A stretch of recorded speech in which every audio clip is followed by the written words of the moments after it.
Hello and good evening, and welcome to continuing coverage of Channel 17's 2020 election and budget forums. My name is Howard Wooden, and we're here tonight for the next half an hour or so to present the South Burlington school budget. And it's my pleasure to introduce a very distinguished group here on the table here. This is Elizabeth. Is Elizabeth your last name? Fitzgerald. Fitzgerald, that's right. And Amadee Denton is right there, and Superintendent David Young is here. Now, Elizabeth is you're the school board chairman, right? School board chair, and correct. Business, man, I remember Amadee for there. David, a lot of stuff going on in South Burlington. Let's get started, but before you get started, I want to let people know that there is a telephone number for any questions. And believe me, these folks want questions. And if you're out there and you want to call in, the number is 862-3966, and we'd love to have your questions. David, I'm going to turn it over to you. And I'm, as a new South Burlington resident, I'm very curious about this. Welcome. I know. Welcome. Well, thanks, Howard, and again, thanks for hosting us. And we want to walk you through the budget. We also, the second half hour is going to be talking about the master planning and visioning. Yes. So we've got a lot of information to get out, but we'll do this kind of in a collaborative way. We've got some things we want to make sure we share.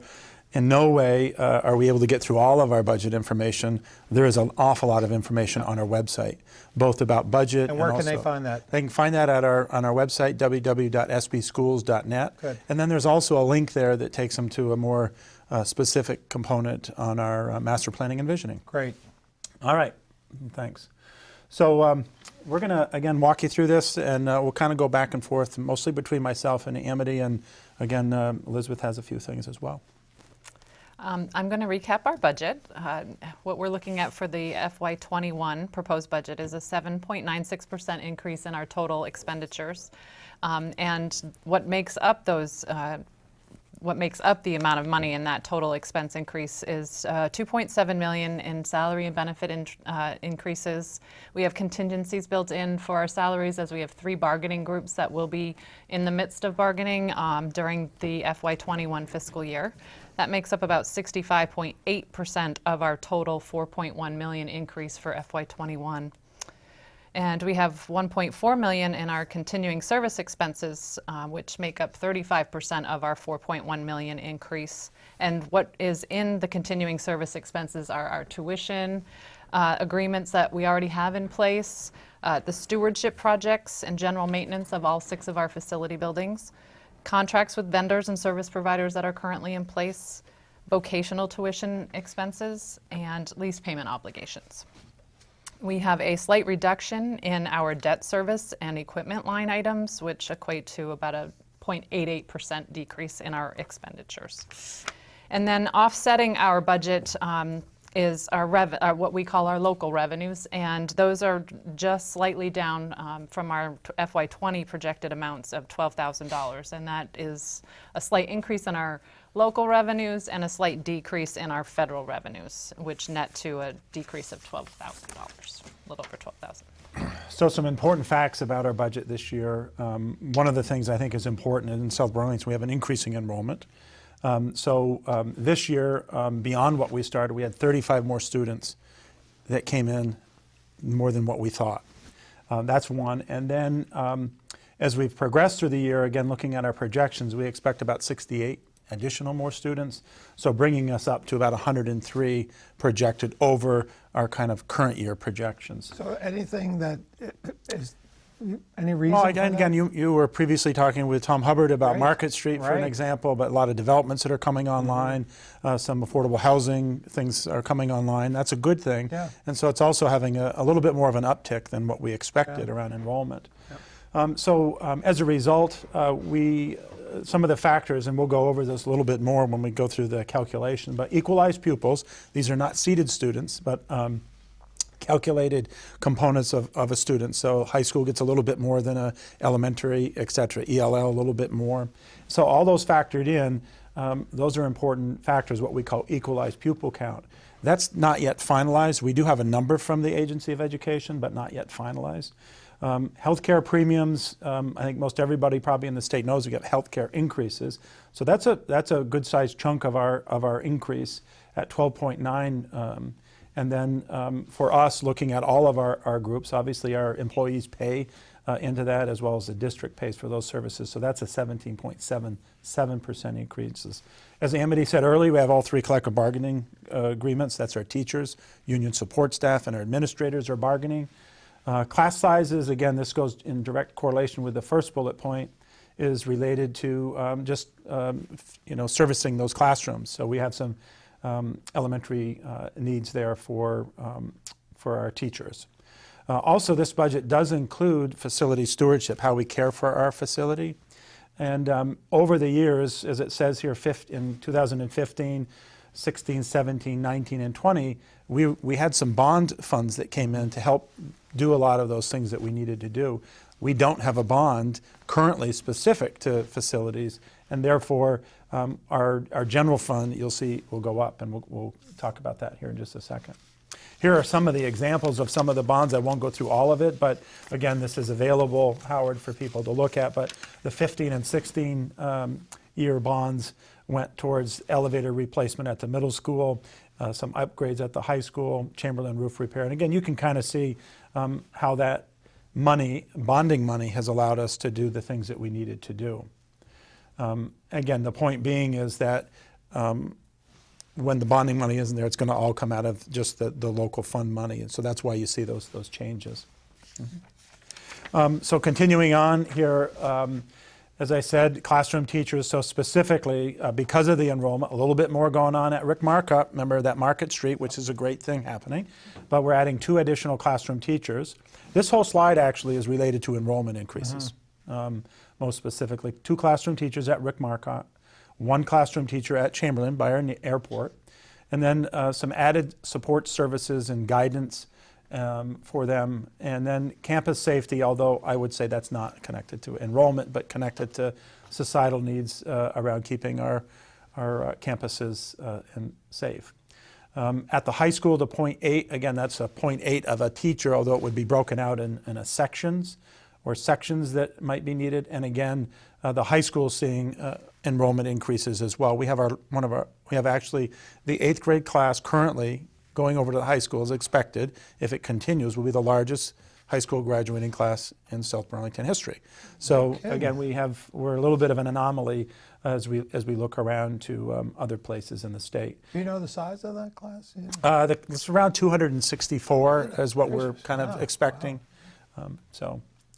And then a district nurse. The district nurse, again, helps us with a lot of the things that we need to pay attention. So this is just a portion of time of a nurse in our district. In addition, regarding proficiency-based learning or proficiency-based graduation requirements, we're putting some additional dollars to get a little additional support as we ready kids to move across the parking lot over to the high school. Athletic supervision, we run a lot of after-school programs, not just athletic, but co-curricular. This gives a little bit more supervision. You need to have somebody on site, making sure we're, following the rules and things that we need to. Human resource software increased related to just the legal requirements of keeping track of our work. We were hopeful that the accounting system out of the state of Vermont would have had that, but unfortunately it doesn't. And so this is a purchase that we need to bear. Rave software, again, this is an alert system that allows us to, if there's something going on, allows us the ability to connect very quickly to inform people. And then here's where you see that maintenance and facility, as I previously talked about the bonding, but $516,000 is directly correlated to the upkeep. However, we're trying to minimize the amounts that we put onto the high school and the middle school, although we even with a positive vote, we have to bridge still some number of years, so we have to keep it operational. The payment on the bond, the payment on the line of credit. So we took out a line of credit of about $350,000 to do the work of our architect, communication, and our financial advising. This pays the interest on that. We didn't budget for those dollars. Obviously, we didn't exactly know the direction, nor did the board back then know what they were going to do with the direction of master planning, but this pays back that interest. And so that's a kind of a quick recap on those additions. This next slide just is a summary of our total budget, sort of broken out by our categories. The top section talks about our revenue. I spoke of earlier local revenues. In the second column under the proposed 21 budget, the 11.2 million, almost 3 million, that we take in from non-property tax dollars is listed there. And then our requirement of the state education fund would be the 45 million.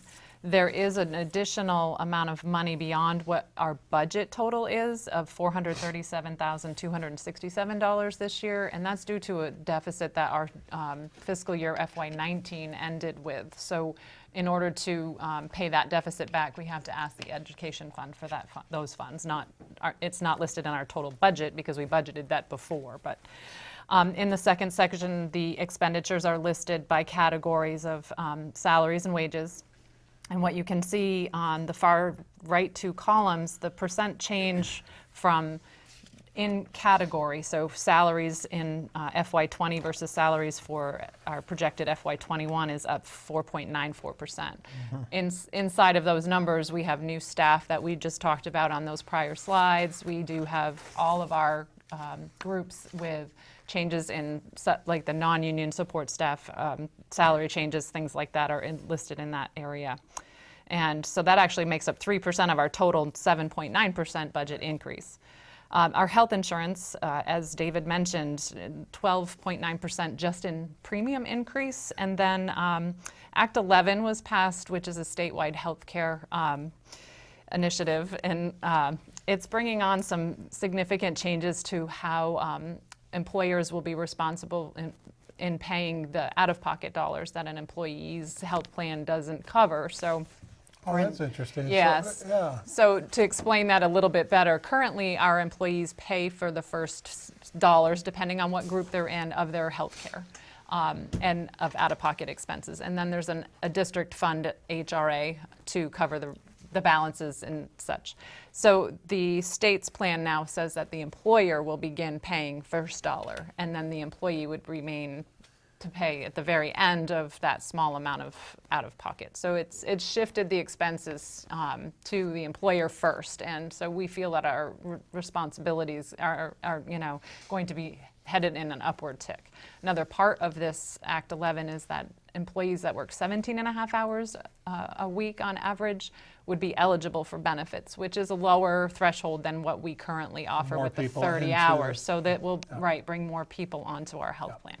So it does see, as you can see, it's 17.77% more in budget over our current year. Right. So that's significant for us and nothing we had control on, unfortunately. So the remaining employee benefits make up a $104,000 increase over our current year. And then purchase professional services is up about 20%. And what's in that, again, I mentioned was special education service providers. We have contracts with them already. Students on IEPs have specific needs. We have facility contracts that are part of that as well. And, as things are increasing, this line as well. Purchase technical services is up just a little over 90,000. And purchase property services is up the 502, and most of that increase is our facility stewardship projects that are now in the general fund budget rather than by debt service payment because of a bond. So that makes a significant difference, as you see. Insurance for vehicles and property and casualty stuff is just up slightly over 18. 19. Other purchase services is up 213,000, and that would be, trying to think what's in that line at the moment. I'm spacing that, but that would be other services that we have to purchase from, I'd say, tuition and. We have seen an uptick in our vocational tuition costs because more students are attending our vocational centers, so there has been that increase over the years. The supplies and material lines, we try to keep that as minimal as we can, but we have increasing enrollment, which means we need more supplies for our students, and so that's up slightly at $192,000. Equipment is down just slightly under $25,000. We try always to keep our expenses as minimal as we can where we can. And then the contingency transfers, we have a transfer of money from our general fund into our nutritional services of $50,000. We've been doing that over the years to help offset the deficit that program has had historically. It's been doing much better. We've seen positives, but those histories kind of follow you. So we're having to that. And then contingency for salaries with these contract negotiations is also in there. And we have a contingency for programs. Just in the event, we have very little, we have no fund balance to spend down if we have something unexpected take place. So this is a little bit of a contingency for that.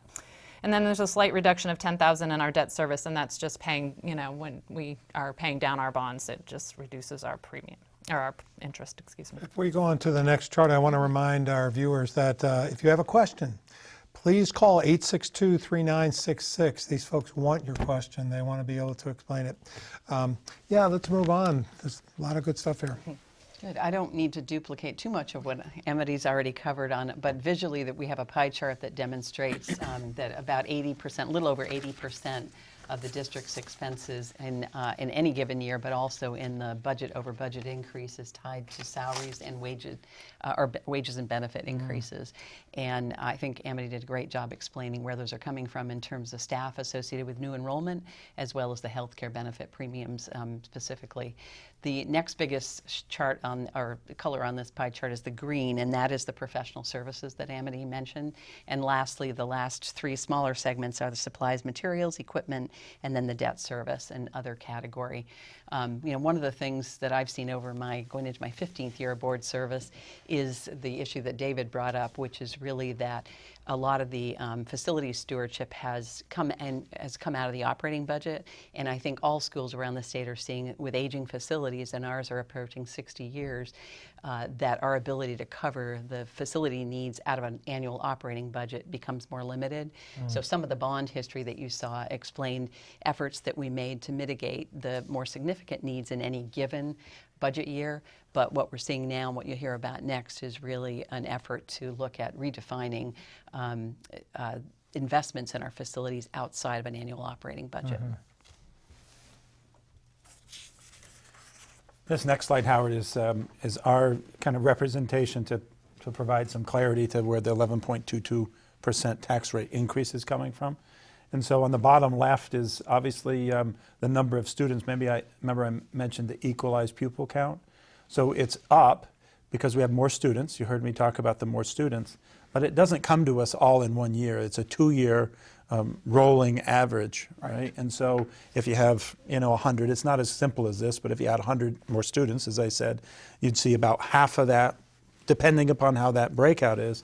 So again, that's an important part of the equation for us. When does it catch up at some point? Well, again, it kind of shores up along the way. Well, it really never totally shores up for you, right? Because it's a 2-year roll. Right. But for us, where I thought you were going was, when do we actually get the confirmed amount number? Right. And that doesn't really happen until the end of the legislative session. Oh, it does? Okay. Well, Okay. It's supposed to happen sooner. However, we've had the state's had some change in how they collect data, which has then kind of postponed our finalized numbers. So we should be seeing something final very soon. But unfortunately, it doesn't usually come until after we've already had to Predictions present haven't been and that- That's right. asked our voters. So that's really hard, right? When we don't have all of the data, available data to provide that. The next one up is our expenditure. And again, that's a big part of that. That's where you saw a lot of the, adding of our staff, a lot of those enrollment related pieces.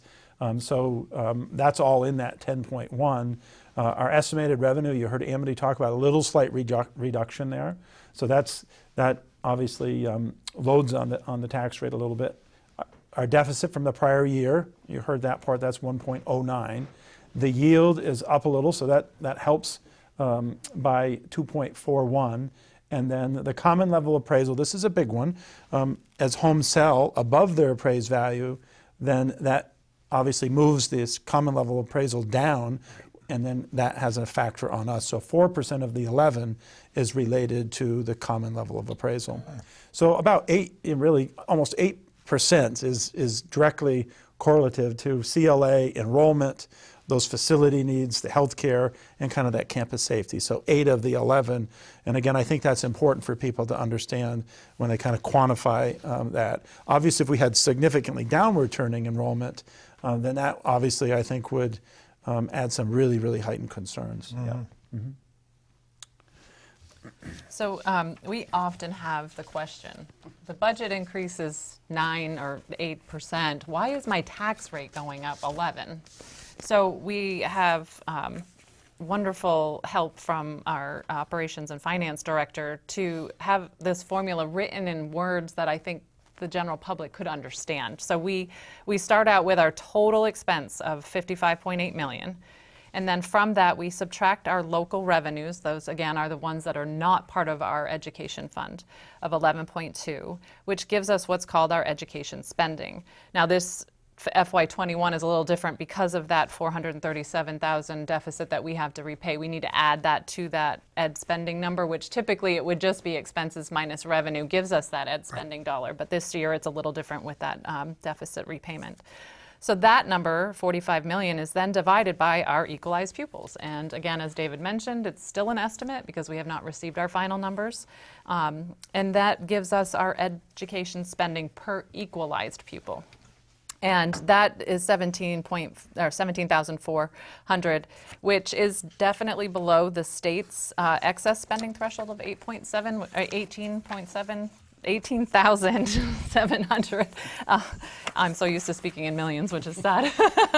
And that cost per pupil is then, we take our property yield, which is provided by the state each year in December by the tax commissioner, and then it can change during that term of the legislature. They're often not settling on that number until very near the end of the session. And that number of 10,888 is that we take our ed spending per equalized pupil of the 17,447 and divide it by the 10,883 to get to our equalized tax rate, and that's $1.60. From there, we then have to divide that by our CLA number, which David has mentioned is down quite significantly, and that gives us our homestead tax rate, the tax rate that folks might pay their taxes on, but that's $1.78. That number can be, obviously can change due to some of the factors from the state, but also that number then, when you multiply that by, or divide that by 100 for your home value, gives you, I think we've on a $100,000 home, and we'll get to this slide in a bit, it would be an increase of about $180 per 100,000 of That's assessed good to value. know. So we'll show a slide with those numbers later. So the reason why our per pupil spending is a little lower than the average of the state, is that because of economy of scale? Because we have, a larger district, we can be a little more efficient on services and various things, or? I think it's probably sounds easy, but it's not. There's a lot of factors that go in, right? The equalized pupils, Right. this common level appraisal for that particular community, obviously their spending. And so I think we have to be careful not to do that in simple terms. A lot of factors in there. That is in part what makes it kind of confusing for communities where we're seeing increased growth, somebody's Right. saying something different, Exactly. but based on the home value and sale, right? It's kind of disproportionate. If you do a good job as a community, which we are, I think, home values are selling higher. People want to move here, but that has a direct correlation. I don't want to say adverse, but a correlation to the tax rate. Right. So again, a lot of those factors are in play currently. So we have about 5 minutes, so. So we're close to being done, Howard, and I want to allow the next slide here is just a quick snapshot of where we are with enrollment versus our staffing. And this is all staffing. These are all of our nutrition service folks, our drivers, et cetera. And so what you see here is just where we are in enrollment, that 2,556, and our FTEs are 500. Basically, the two lines demonstrate that obviously if you had enrollment that was going the opposite and you had FTEs going above it, then there's a concern. And there's stories in there, but I think for the most part, people, community members want to see that that's headed in that trajectory. What it looks like is that the FTEs is very stable across there, very little increase at all there, while enrollment continues to go up, and that's,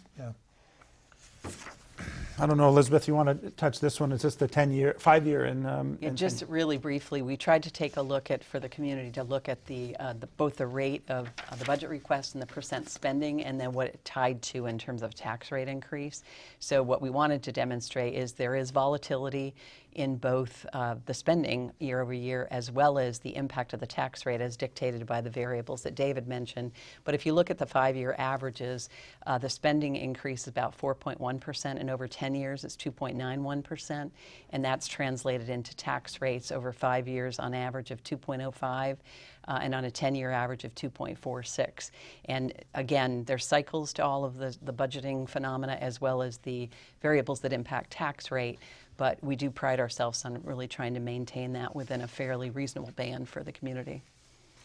And then the last slide, again, not easy to read, but Amadee can kind of walk you through this a little bit here.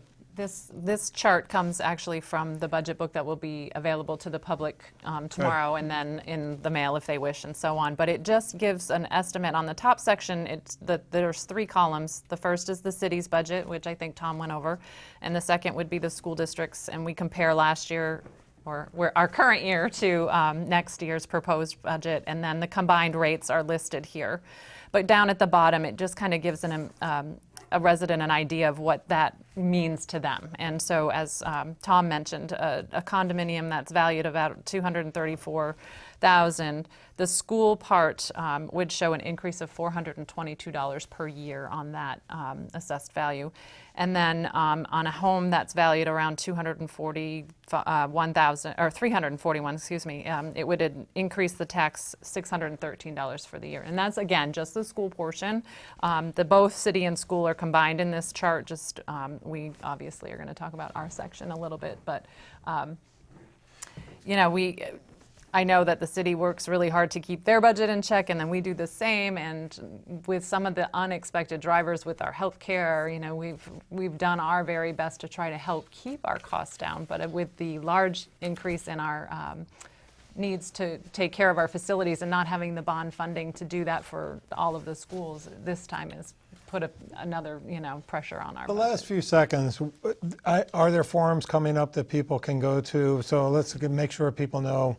Yeah. So again, as you heard from Tom, we're going to have on March 2nd, we have another opportunity for people to come out on specific on the budget. That's the combined city and school, which we've already done. You're going to hear in a few minutes, we have a whole series of opportunities to hear more about the master planning and visioning and bonding.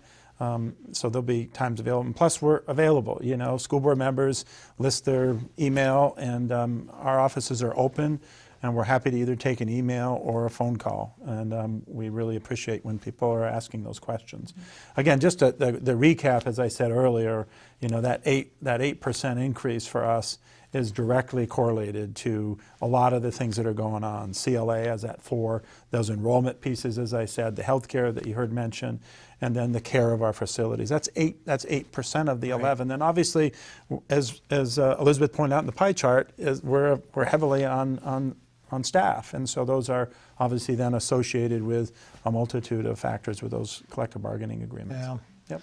Well, I want to thank you folks, and please stick around if you want to hear a little bit more about the master plan. But this kind of concludes our budget portion of this, which will be available, by the way, on Channel 17 site.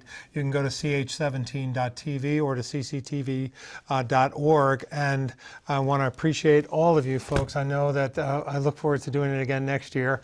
And good work. And I know there's so much community involvement in this process. And that's the one thing we didn't get a chance, but there's so many committees and things that help to put this together. So congratulations on all the hard work. So Thank you, Howard. Thank you. thanks, folks.